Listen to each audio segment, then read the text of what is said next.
আল্লাহ তাআলা যদি আপনার থেকে কিছু কেড়ে নেয়, বুঝে নেবেন সেটা আপনার জন্য ভালোর চাইতে ক্ষতির সম্ভাবনা বেশি বলে রব সেটা কেড়ে নিয়েছেন। রব দেখছে আমার বান্দা থেকে যদি এটা আমি কেড়ে নিই, সে কষ্ট পাবে 2 বছর, কিন্তু এটা যদি বান্দার কাছে থেকে যায় কষ্ট পাবে আজীবন। রব সেটাই দেয়, সেটা যেটা বান্দার জন্য কল্যাণ। বান্দা চেয়ে নেওয়া আর রব খুশি হয়ে দেওয়ার মধ্যে আসমান জমিনের পার্থক্য আছে না নাই? কারণ আপনি আমি ভালো মনে করে অনেক সময় 1 নম্বরের জায়গায় 2 নম্বর নিয়ে আসি, আর রব যখন খুশি হয়ে যাচাই করে দিবে তখন সেটা 2 নম্বর হওয়ার সুযোগ নাই। এই জায়গায় আমাদেরকে একটু ধৈর্য ধরতে হবে।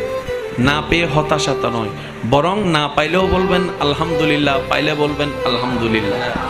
দেখবেন আল্লাহ আপনার জন্য ভালো, যেটা সবচাইতে ভালো সেটাই